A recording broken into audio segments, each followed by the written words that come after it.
Hey guys, be sure to like and subscribe. Today I got a great story to tell. I'm going to protect the privacy of the person themselves that it happened to, okay? And I don't think they would appreciate it if I was, put their name on here or anything, because I just want to protect the guy because of he has the right to his privacy and everything. But I did want to kind of tell the story because it's kind of relevant to this channel.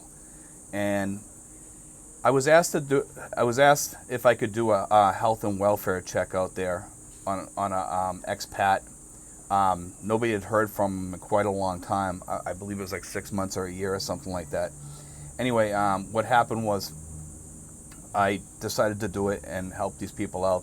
They saw my Tagaytay video, and they asked me if I could go to a town near there, a place near there, and check out something. So I decided to go over there and do this health and welfare check. And what we did was, first, we didn't really know where the guy lived. So we tried going to the Bureau of Immigration, tried to get some information. We didn't get any information there. They said only the family could really check and get that information. We were trying to see if he had checked in with his for his visa extensions and stuff like that, for his tourist visa extensions, and we couldn't get that information. So the next step was to try to find this guy was through the police station. So we went to the police station. It was pouring rain, awful day, to go traveling around looking for somebody. But we went to the police station. We asked them for help. The guy gave us 6 subdivisions. The police officer gave us 6 subdivisions to check out in town. And what happened was we had to start searching these. So we started looking, and we went to one. The guy said he had been there for 15 years, the guard, and he had said that he had never seen this guy. So we went to the second one, and we actually found the guy after being told that he wasn't in the subdivision and that he had left suddenly. That's what we were told, okay? And then some guy started talking to us. He says, "Let me make a phone call because we knew he had been in there before, but we were told that he had suddenly left." Okay, and we found out later on that was untrue. What happened was he had become sick, and he hadn't left his house like in a long time, and he looked totally different from the picture that we were showing people. So people were looking, saying, "Well, I don't know if that's the same guy. I'm not sure." Because it was an older picture, and he had aged since then. And when we saw him, he looked totally different than the picture. He really did. We wouldn't have recognized him if we had seen him on the street or anything. But anyway, we finally were allowed to go into his house. We found him. We were talking to him. We asked if he was okay, if anybody was taking advantage of him or anything. He seemed like he was getting over some sort of sickness. We're not quite sure what it was, and I really don't want to go into that because he has the right to privacy, and I don't want to, throw out random guesses or anything at what happened. But anyway, I guess when he went into the hospital charged him. He felt he was overcharged. I'm not sure if he was or wasn't, and I'm not going to venture to guess on that. But whatever the amount was, I guess it put a strain on his budget. Okay, and you could see he was kind of hurting from that, and he kind of voiced that a little bit, that he was overcharged, and he said that he was going to get over that within the next few months or whatever. I know he was on a lowball budget. I'm not quite sure how much. I know it was less than $1,000 from what I'm hearing. Okay, so for you guys that are living on lowball budgets of less than $1,000 and think, "Oh, I can live great on less than $1,000 or $1,000," I believe this guy was right around the upper part of that. He was very close to 1,000. I think he was at like 900. I'm just guessing here on this because this is what we were told.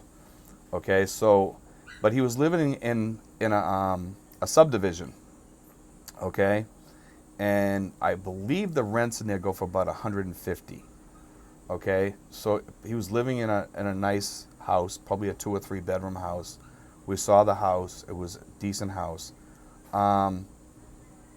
But when you get sick over here and you don't have any savings and something happens, it just smacks that budget to hell, because if you're in the hospital or something like that, that's not a lot of money.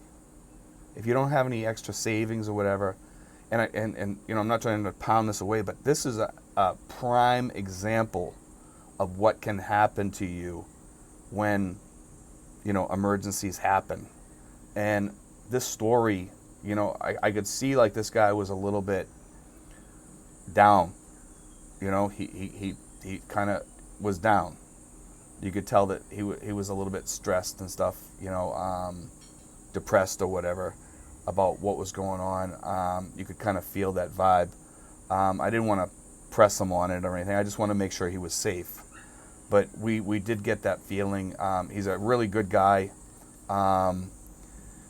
He likes the Philippine life. He has some great friends that were worried about him and everything, and they contacted me, and I guess they're gonna do some more help with him too, to try to, you know, get him back up on his feet and get him healthy again. I got the feeling kind of like that his health was still at risk. I'm not a doctor or anything like that, but I could just kind of tell, like, maybe, you know, he was either getting his feet back on the ground health-wise or whatever. We're not quite sure. You know, he was kind of vague in his talk, because he didn't really know me that well or anything, and I don't blame him. You know, and I don't want to put anything out there on any expat, you know, and put names out there to this, but because it's not fair to him, you know.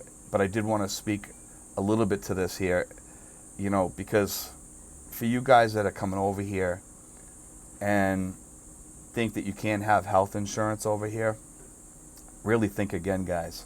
And also with that emergency fund backup, you need to have that.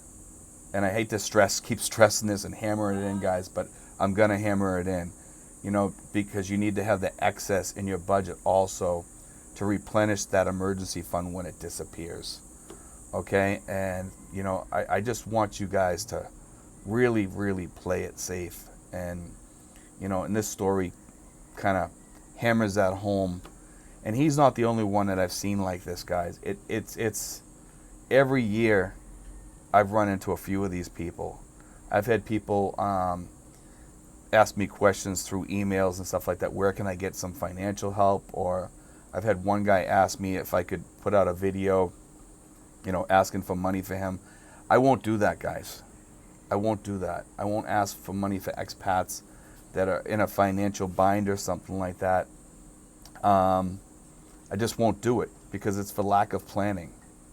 You know, I will help people like that. If somebody wants, you know, to help them out or something like that, I'll set up all the connections and everything. That's fine. I have no issues with that. But, you know, like, I won't take up a collection on my channel or whatever for somebody like this here. I just won't do a video for it. And I was asked that before. Not for this guy here. I wasn't asked for this guy. But I was asked in the past to help a guy who asked me specifically through an email, and I just wrote him back a straight no. I don't do that. You know, and, you know, your lack of planning is not my problem.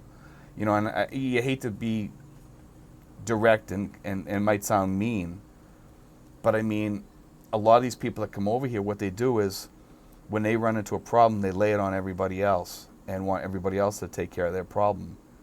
And we shouldn't have to do that over here as retirees, be looking out for all these other people that didn't plan well.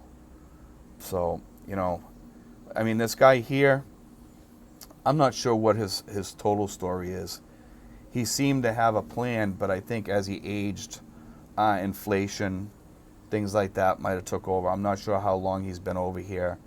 I didn't get any of that information, but it seemed like he had a plan, and he may have had some emergency fund, but he might not have had like enough or anything, and it just all fell apart, you know. So I think he's trying to get his feet back on the ground. I'm not sure if he has enough money to do that. I get the impression that he doesn't have the money to get his feet back on the ground, because of his